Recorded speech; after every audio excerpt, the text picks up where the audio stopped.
Morena koutou, welcome to today's Tawa School story time. Today we're going to be reading the story Ducks to Water, and then we're going to be continuing on with Charlie and the Chocolate Factory. But first, Ducks to Water. There's plenty of space at Mum and Ted's place where a boy and his best mate can play.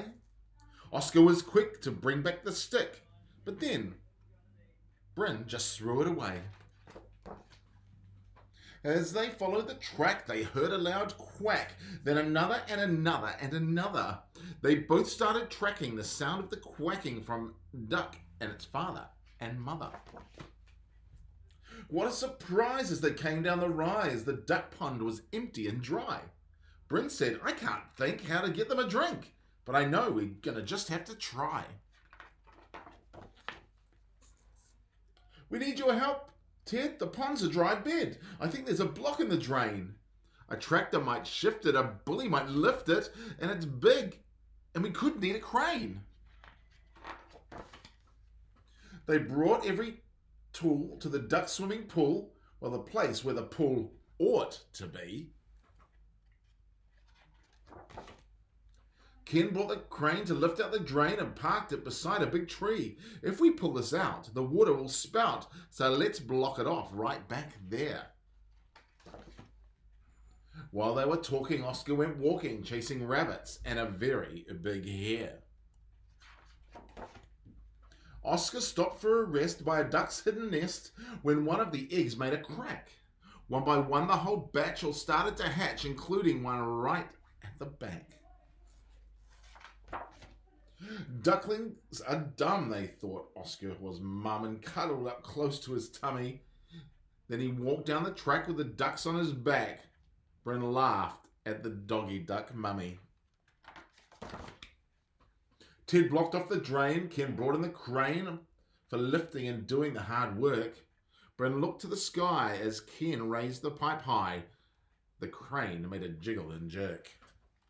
You can see it's blocked full of stuff. Ted gave it a thud and out came the mud and the water just couldn't get through. Ken swung around the crane and put back the drain. It looked good, as if it were new. "There's no time to rest. Let's give it a test." Ted reached down and pulled out the stopper. They heard gurgling and gushing, and then it was rushing. The splash that it made was a whopper. The ducks were all thrilled. They played as it filled. The ducklings all raced to dive in. First one, then another, and even Bryn's mother. They all jumped in for a swim. With things back in order, the ducks had their water, but there's only one thing that won't be the same. When Bryn throws a stick, it's back double quick. Now the ducklings have learnt a new game. That was a real cool story. It reminded me a little bit of the Little Yellow Digger. All right, chapter 26 is the television chocolate room. The TV family, together with Charlie and Grandpa Joe, stepped out of the lift into a room so dazzlingly bright and dazzlingly white that they screwed up their eyes in pain and stopped walking. Mr. Wonka handed each of them a pair of dark glasses and said, "Put these on quick, and don't take them off in here. Whatever you do, the light could blind you." As soon as Charlie had his dark glasses on, he was able to look around the room in comfort. He saw a long, narrow room. The room was painted white all over. Even the floor was white. There wasn't a speck of dust anywhere. From the ceiling, huge lamps hung down and bathed the room in brilliant white light. The room was completely bare except at the far ends. At one of these ends, there was an enormous camera on wheels, and a whole army of Oompa Loompas was clustering around it, oiling its joints and adjusting its knob and polishing its great glass lens. The Oompa Loompas were all dressed in the most extraordinary ways. They were wearing bright red spacesuits, complete with helmets and goggles. At least that they looked like spacesuits. And they worked completely in silence. Watching them, Charlie experienced a queer sense of danger. There was something dangerous about this whole business, and the Oompa Loompas knew it. There was no chattering or singing among them here, and they moved about over the huge black camera slowly and carefully in their scarlet spacesuits. At the other end of the room, about 50 paces away from the camera, a single Oompa Loompa, also wearing a spacesuit, was sitting at a black table gazing at the screen of a very large television set. Here we go, cried Mr. Wonka, hopping up and down with excitement. This is the testing room for my very latest and greatest invention, television chocolate. What is television chocolate? Asked Mike TV. Good heavens, child, stop interrupting me, said Mr. Wonka. It works by television. I don't like television myself. I suppose it's all right in small doses, but children never seem to be able to take it in small doses. They want to sit there all day long staring at the screen. That's me, said Mike TV. Shut up, said Mr. TV. Thank you, said Mr. Wonka. I shall now tell you how this amazing television set of mine works.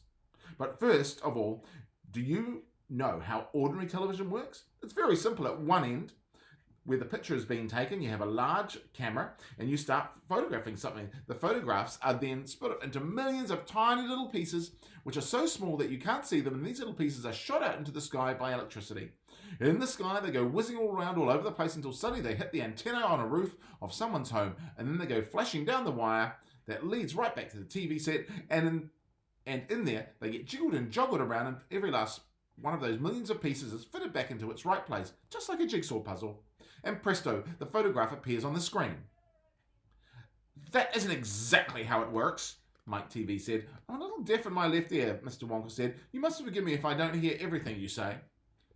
I said that isn't exactly how it works, shouted Mike TV. You're a nice boy, Mr. Wonka said, but you talk too much. Now then, the very first time I saw ordinary television working, I was struck by a tremendous idea. Look here, I shouted. If these people can break up a photograph into millions of pieces and send the pieces whizzing through the air and then put them together again at the other end, why can't I do it with chocolate? Why can't I send a real bar of chocolate whizzing through the air in tiny pieces and then put the pieces together at the other end, all ready to be eaten? Impossible, said Mike TV. You think so? Cried Mr. Wonka. Well, watch this. I shall now send a bar of my very best chocolate from one end of the room to the other by television. Get ready there. Bring in the chocolate. Immediately, 6 Oompa Loompas marched forward, carrying on their shoulders the most enormous bar of chocolate Charlie had ever seen. It was about the size of a mattress he slept on at home.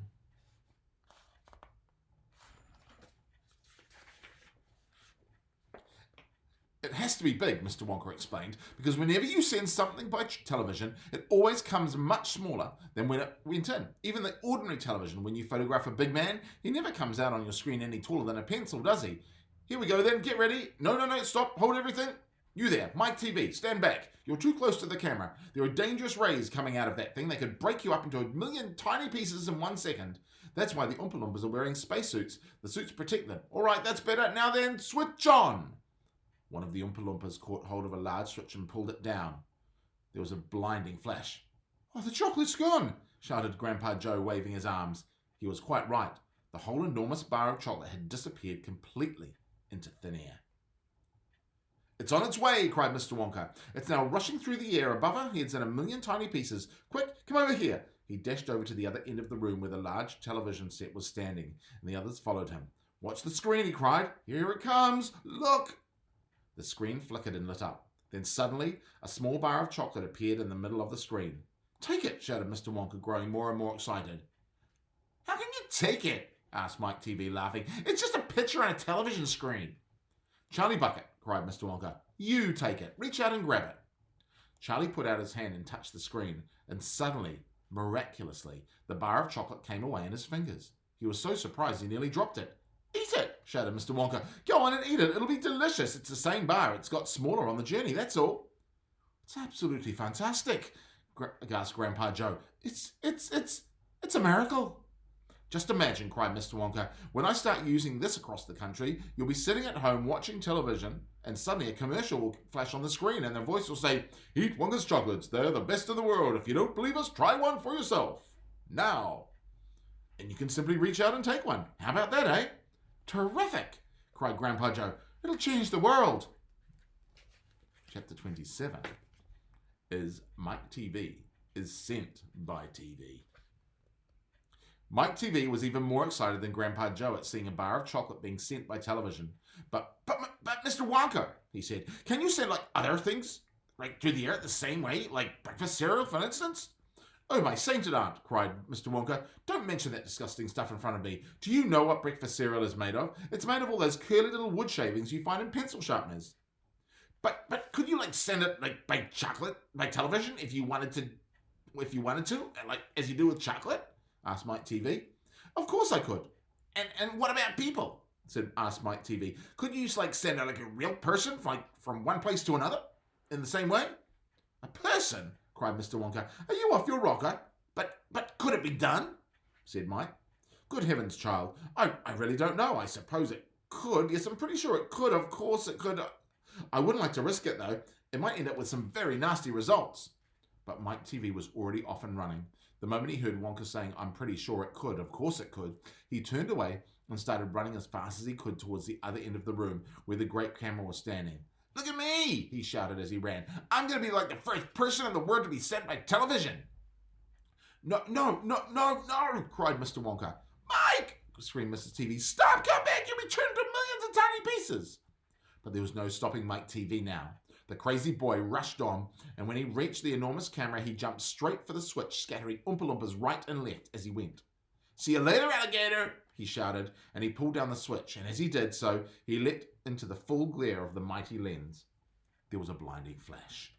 Then there was silence. Then Mike TV ran forward. Mrs. TV ran forward, but she stopped dead in the middle of the room, and she stood there. She stood staring at the place where her son had been. He's gone! He's gone! She screamed with her great red mouth open wide. Great heavens, he has gone! Shouted Mike TV. Mr. Wonka hurried forward and placed a hand gently on Mrs. TV's shoulders.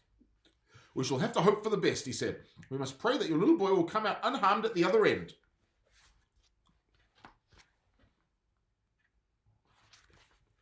Mike! Screamed Mrs. TV, clasping her head in her hands. Where are you? I'll tell you where he is, said Mr. TV. He's whizzing around above our heads in a million tiny pieces.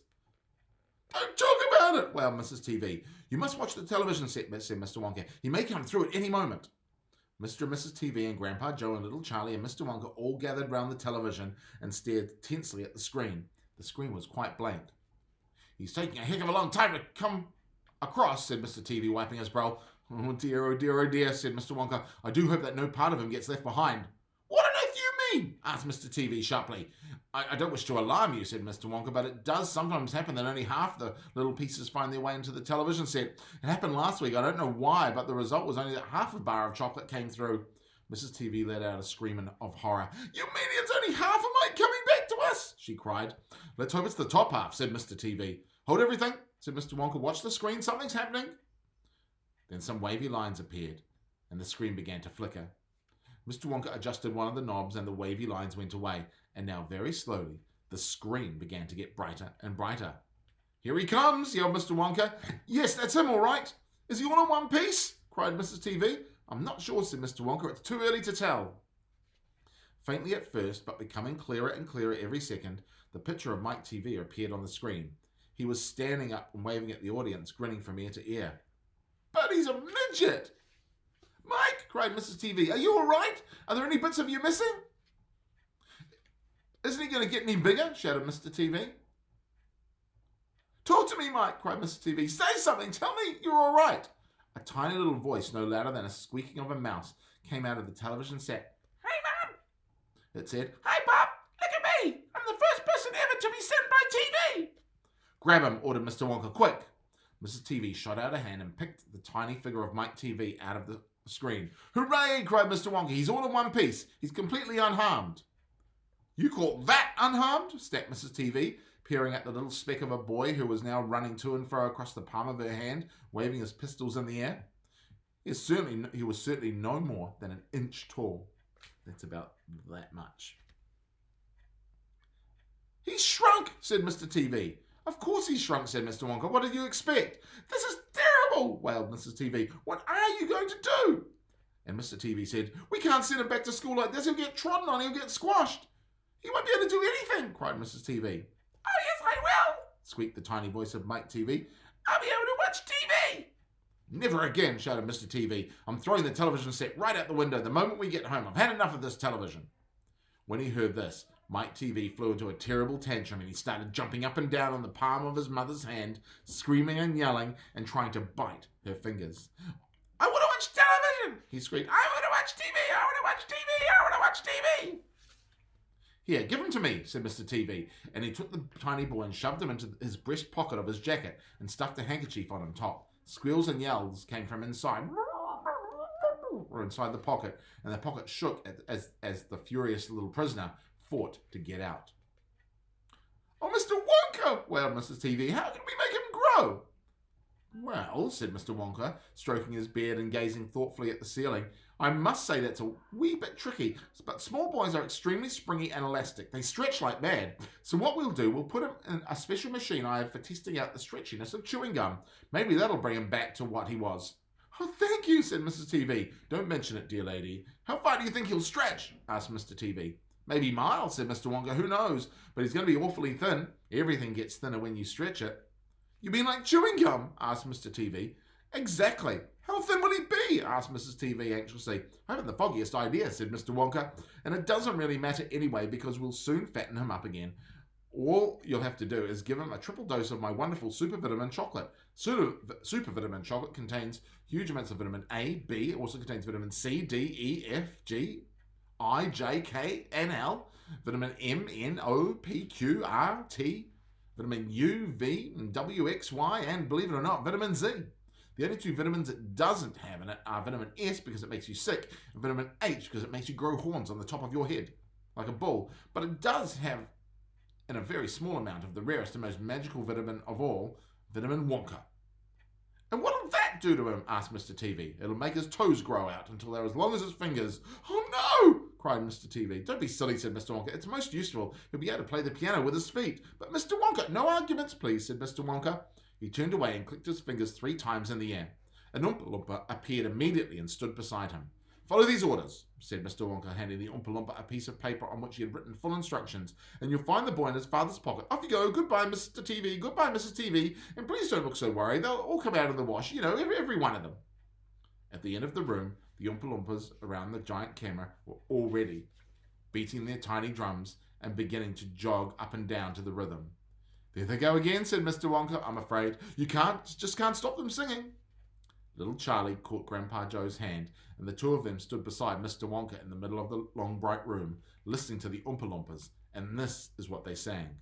"The most important thing we've ever learned, so far as children are concerned, is never, never, never let them near your television set, or better still, just don't install the idiotic thing at all. It's in almost every house we've been, we've watched them gaping at the screen. They loll and slop and lounge about and stare until their eyes pop out. Last week in someone's place we saw a dozen eyeballs on the floor. They sit and stare and stare and sit until they're hypnotized by it, until they're absolutely drunk. With all that shocking, ghastly junk, oh yes, we know it'll keep them still. They don't climb out the windowsill. They never fight or kick or punch. They leave you free to cook the lunch and wash the dishes in the sink. But did you ever stop to think, to wonder just exactly what it does to your beloved tot? It rots their senses in their head. It kills imagination dead. It clogs and clutters up the mind. It makes a child so dull and blind he can no longer understand a fantasy or fairyland. His brain becomes as soft as cheese. His powers of thinking rust and freeze. He cannot think, he only sees. All right, you cry. All right, you'll say. But if we take the set away, what shall we do to entertain our darling children? Please explain. We'll answer this by asking you what used the darlings ones to do? How used they keep themselves contented before this monster was invented? Have you forgotten? Don't you know? Well, say it very loud and slow. They used to read. They'd read and read and read and read and then proceed to read some more. Great Scott gazooks! Only one half their lives was reading books. The nursery shelves held books galore. Books cluttered up the nursery floor, and in the bedroom by the bed, more books were waiting to be read. Such wondrous, fine, fantastic tales of dragons, gypsies, queens and whales, and treasure isles, and distant shores where smugglers rode with muffled oars, and pirates wearing purple pants, and sailing ships and elephants, and cannibals crouching round the pot, stirring away at something hot. It smells so good, what can it be? Good gracious, it's Penelope. The younger ones had Beatrix Potter with Mr. Todd, and the Dirty Rodder, and Squirrel Nutkin, Pigling Bland, and Mrs. Tiggy Winkle, and just how the camel got its hump, and how the monkey lost its rump, and Mr. Toad, and bless my soul, there's Mr. Rat and Mr. Mole. Oh, books, what books they used to know, these children living long ago. Oh, So please, oh please, we beg, we pray, go throw your TV set away, and in its place you can install a lovely bookshelf on the wall. Then fill the shelves with lots of books, ignoring all the dirty looks, the screams and yells, the bites and kicks, and children hitting you with sticks. Fear not, because we promise you that in about a week or two of having nothing else to do, they'll now begin to feel the need of having something good to read. And once they start, oh boy, you watch the slowly growing joy that fills my hearts. They'll grow so keen, they'll wonder what they've ever seen in this ridiculous machine, that nauseating, foul, unclean, repulsive television screen. And later, each and every kid will love you more than for what you did. P.S. Regarding Mike TV, we very much regret that we shall simply have to wait and see if we can get him back his height. But if we can't, it serves him right. Well, that's all for today. Chapter 28 is Only Charlie Left. And we're going to find out what happens to Charlie now. Well, it's great to have you with us. Have a great day, and we'll catch up with you again tomorrow. Ka kite anō.